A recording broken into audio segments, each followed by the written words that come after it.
Welcome, everybody, to another episode of Entrepreneur Mind Speak. I'm Lauren with Creme de Mint, a branding and packaging design agency, and I'm here with my co host, Natalie. Hi, I'm Natalie. I'm the founder of Cloud Create, a web design and development agency based in Tampa. And today we'd like to welcome Jeffrey Martin. Jeffrey, thank you so much for being here today. Thank you for having me. So tell us about your background. Tell us how you got into the beauty industry.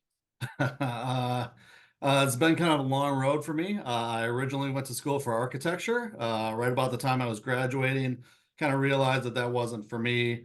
I was able to get into marketing of architecture and kind of shift my mindset toward marketing. After that, I had a small design consultancy for about 10 years. Worked in healthcare marketing for a good amount of time. And a couple of years ago, I had the opportunity to become the marketing manager at Federal Package, and I never looked back. And how long in total have you been in the marketing space then? I'm at that point now where I consider myself mid-career, and I kind of try to underscore the number of years that I've been in the field, but it's been about 20 to 25. Wow, that is awesome. So you've seen so many changes in the industry as well then. Right. When I got into marketing, there was a lot of emphasis on print. Now it's very much a digital space. So a lot of things have changed. Being able to come up and keep your eyes on what's working and what's not working is always important. But the rise of social media and digital media has really kind of changed the landscape in marketing. So I guess we'll jump right into the first question that we have for you, which is, so what is contract manufacturing for? Don't brands produce their own products? So how does that work in your company? In the company? I work in skincare and personal care. So we Mhm. do a lot of lip balms, we do a lot of deodorants, things like that at Federal Package. Some brands, some of the larger brands will produce their products in-house. About 60 to 80% of the skincare products on the market right now use a contract manufacturer like us. We have the equipment, we have the know-how, we have the experience to do all these things. And that makes it easier for the brands to kind of outsource that component of their business and then let them focus on the sales and marketing of the product that they're working on. Fascinating. That's a huge percentage. That So is. most of the products that people are seeing when they're buying them in the store, they're made by a company like yours and then packaged and marketed by that brand. Yeah, contract manufacturing it is popular for a lot of smaller brands. A lot of big brands will produce in-house, but a lot of the smaller brands, up to 60 to 80% in the personal care space, will actually use a contract manufacturer like us. So in a lot of ways, it's easier for that brand to focus on their sales and marketing while they outsource components like the formulation and filling for their product. That way they know that they're getting a consistent quality product every time. And what would you say are some of the trends that you're seeing in the beauty and skincare industry in the coming years? Consumers these days are kind of at an inflection point. They are looking for a lot of science-backed, healthy, sustainable options in beauty. Beauty buyers, beauty consumers are very savvy when it comes to the products that they use. They're looking for effective products, but they want to make sure that that goes beyond the marketing claims and that they're using a product that's not only good for them, but also good for the environment.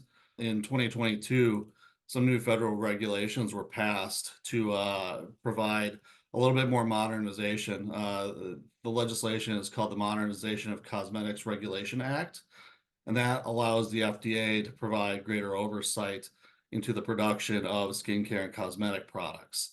What that does is that provides a greater degree of transparency and clarity, provides a safer product in the end for consumers, which ultimately this will be a great thing. This is the first regulation of its kind that's come onto the market since about 1938.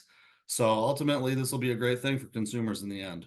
Did that affect how you had to market things as well? It does a little bit. We're what's called a turnkey manufacturer, so we handle a lot of the components in-house. So formulation, filling. We also do in-house testing. So that testing component in the next couple of years is going to be really key in the success of our company and the success of the brands that we work with. And ultimately, this is a good thing. This will create a safer product, a better product for consumers. And we're up for the challenge. I think a lot of contract manufacturers are. And do you have any tips for those brands who want to be in Sephora and Ulta, like those big stores? Yeah, my suggestion is always find good partners. As you begin to scale, keeping an eye on where you expect you'll be in 3 to 5 years is a great idea. Finding partners that are in the branding space, that are in the packaging space, that are in contract manufacturing, even accounting and legal services, is a great way to help make sure that their values are aligned with yours and that they can actually help you scale. If you're looking to get into a Sephora or an Ulta or even a Target or a Walmart, you really need to be able to produce at a healthy scale. So finding those partners that can help you get there is really key. No one does this alone, and finding those partners makes a huge difference. Federal package, we're always willing to talk with brands, whether you're a small business that may not be ready for a contract manufacturer yet. We're happy to talk with you and lend our expertise. And how do you see AI changing the beauty industry over the coming years? And changing the way federal package works as well. Yeah, federal package is really primed for it. AI is helping customers learn a lot more about themselves right now. There's a lot of apps out there that provide a lot of insight into skincare and beauty products themselves. There's a lot in prestige and mass market and in independents that are trying to seek attention. We're at the point where AI is providing highly tuned, personalized recommendations. Ulta actually has a great app where you can personalize your preferences inside the app and actually try on product inside of the app digitally, virtually, before you even go to a store. So there's a Wow. lot on the consumer side. At Federal Package, we leverage AI in a little bit of different ways. We use that to help spot defects and inconsistencies in our production. We leverage what's called edge learning technology and a variety of other automated systems to ensure that we're creating a high quality, consistent product time after time. So we want to make sure that the product that we produced 6 months ago is exactly equivalent to what we're producing today. That AI is going to be huge in a lot of different ways, and beauty and skincare is really on the cutting edge right now, and a lot of folks are embracing it. Like I said, beauty consumers are very savvy, so they're jumping in right away. that sounds like your company is also trying to stay ahead of the curve, which is great. We are. We're trying to stay not only ahead of the curve, but also the brands that we work with are helping to push us forward as well. So consumers push the brands push us. So we're really excited to see what's going to happen in the next few years with AI technology. Thinking about like with the packaging industry, like we're witnessing emerging trends such as like interactive packaging and smart packaging. Have you noticed any of these trends with your clients? We do. A lot are leveraging RFIDs, a lot of QR codes. What this does is that it helps them extend their brand beyond just that initial experience. A lot are getting into the metaverse. I know that that's still kind of an obscure idea for a lot of folks, but being able to really extend your beauty brand beyond just that consumer point of sale is really important for a lot of brands. Yeah, absolutely. Have you seen anybody using any augmented reality type stuff? I haven't yet. I hear that it's out there. It's definitely coming. The Ulta instance that I know of is pretty much as far as I've seen so far, but I know that VR technology is really going to make its way into beauty very soon. Oh yeah, it's amazing how much it's changing the e-commerce space. I had a jewelry e-commerce clients. They have an augmented reality thing that like tries on the jewelry for you and stuff like that. So it's really like it's moving fast. Far more affordable than buying it in person, I bet. Oh yes. So what about the trends in sustainability? Are you getting specific requests around zero waste initiative or using a circular ecosystem for plastics? We are. A lot of our consumers and a lot of the brands we work with are very concerned about sustainability. This comes inside the jar, outside the jar. They are, like I said, very savvy and really kind of on the cutting edge of what sustainability means. We're moving into an industry-wide feature where more natural, organic, vegan formulas are coming to the forefront, and more are demanding from their packaging providers. We provide plastics that are recyclable. We offer what's called our EcoSmart platform, which is actually a degradable plastic where if it's thrown into landfills, will actually degrade within 7 to 10 years. Wow. We also use a lot of PCR, which is post-consumer recycled content, and PIR, which is considered post-industrial recycled content within our plastics as well. So another big component of the industry is using refillable, reusable packaging. So we're also looking at that. I love it. I'm so happy to hear that. It's so cool to hear how you're wording it as like the consumer is pushing the direction too. Because I feel like as a consumer, and I feel like maybe Lauren feels the same, like, oh, you care about the environment, you do your recycling or whatever.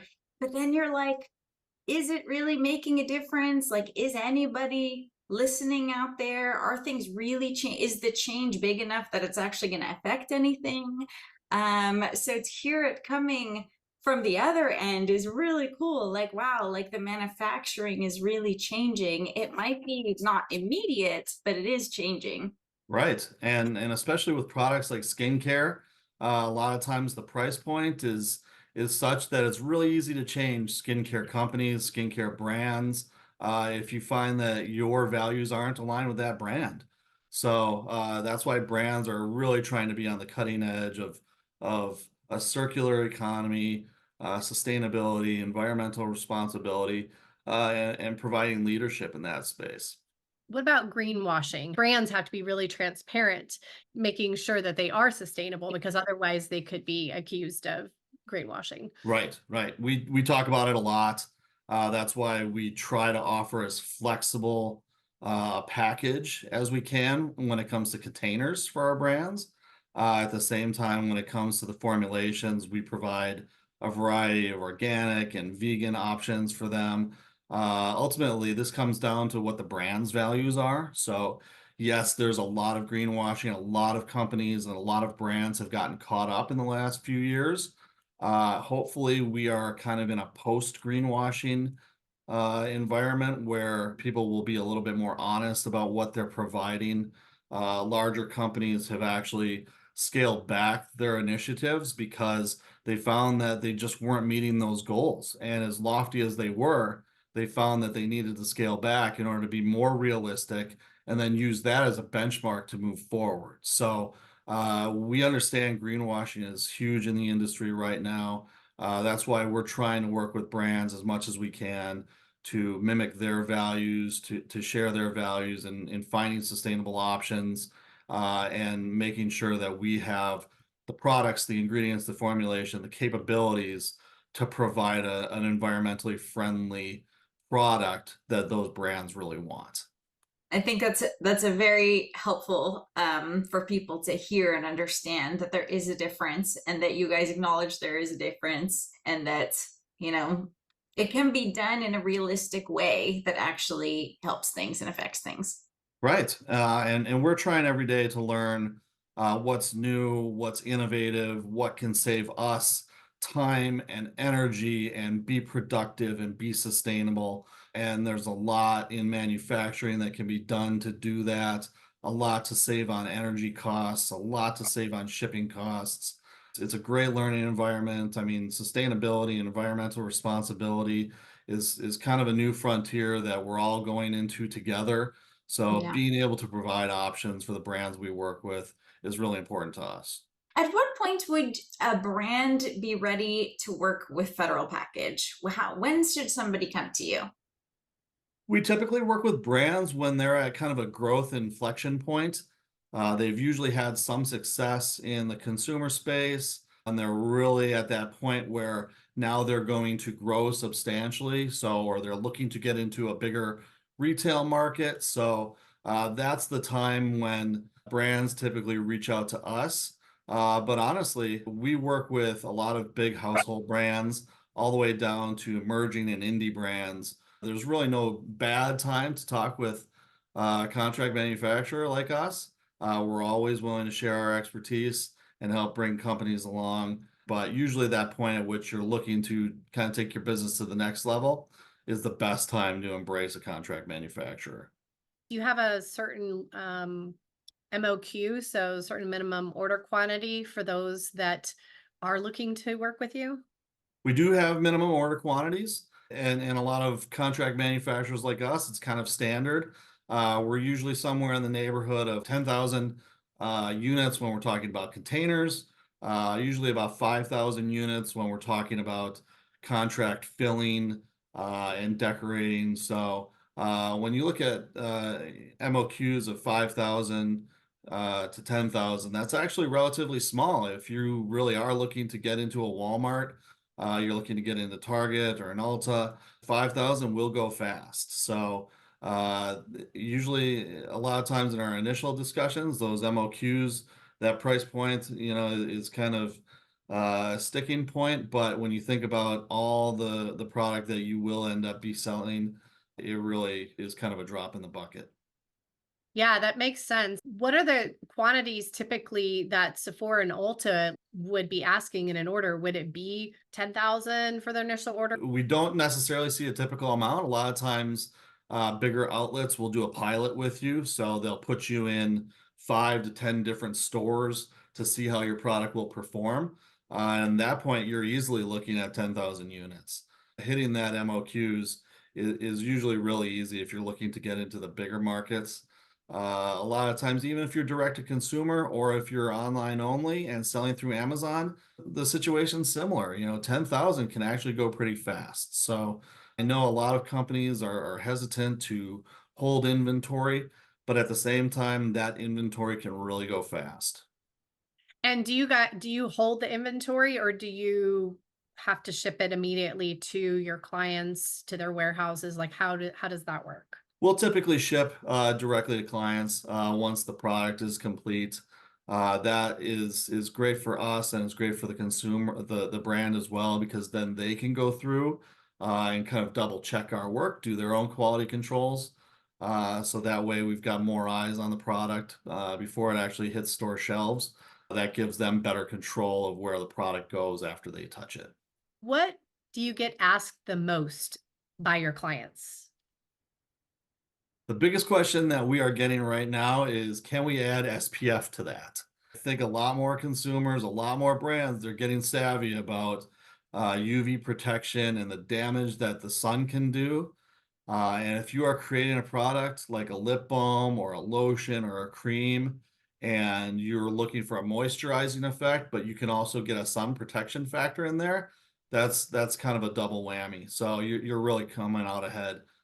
You get a 2 for 1 at that point. So a lot of Generation Z, a lot of millennials are very savvy when it comes to making sure that they're using SPF every day, and more products we're rolling out with SPF included in them. So it's relatively easy to do, especially for us as a larger contract manufacturer. But you will see a lot more SPF in the products that you see on the shelves very soon. That Wow. is so good to hear. All for us Floridians. Yeah, I'm always looking for moisturizers that have SPF. Mhm. But I'm also like a little bit hesitant as well because I want to make sure nothing that's toxic or anything like that. So I like the more mineral ones. Are you finding that a lot of folks are looking for SPF products that are mineral based? Yeah, we'll do both chemical and mineral based. A lot of times it's a personal preference. Usually men prefer a product that kind of disappears quickly on the skin. Women, a lot of times like to have that kind of silky feel for a while. The minerals work great, chemical works great. Now the minimum seems to be SPF 30. I remember products that were SPF 5 and 10.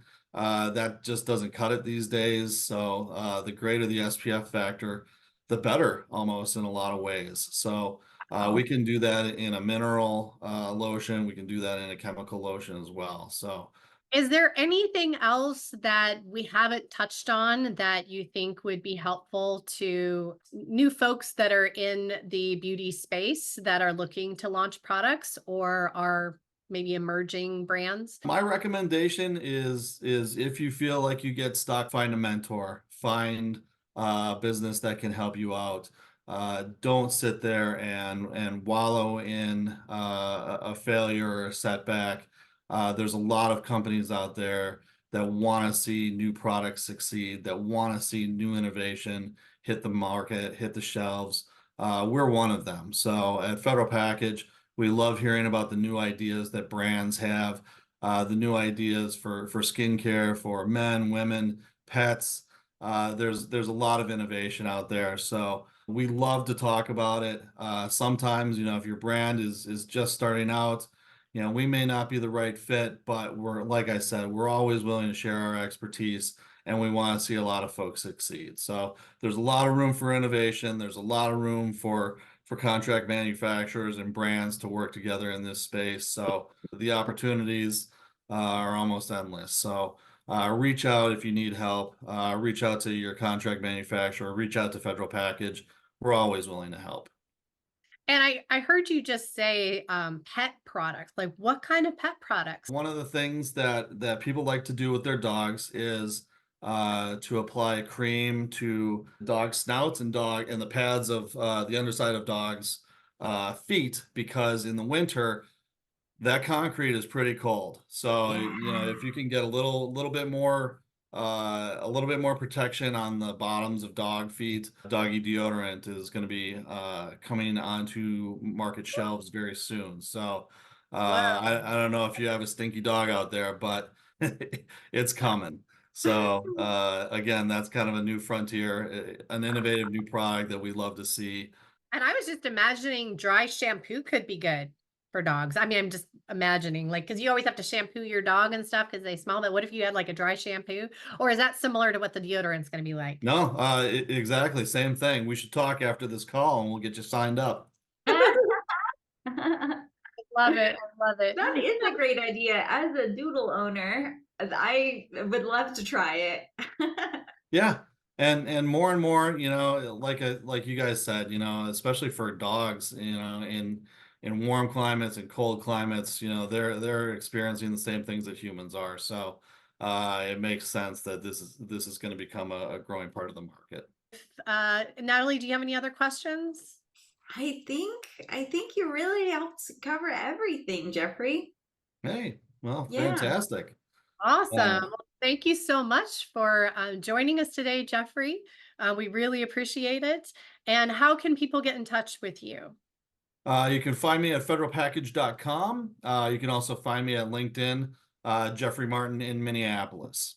Well, that wraps us up for another episode of Entrepreneur Minds Speak. Thank you so much. Bye bye. Bye.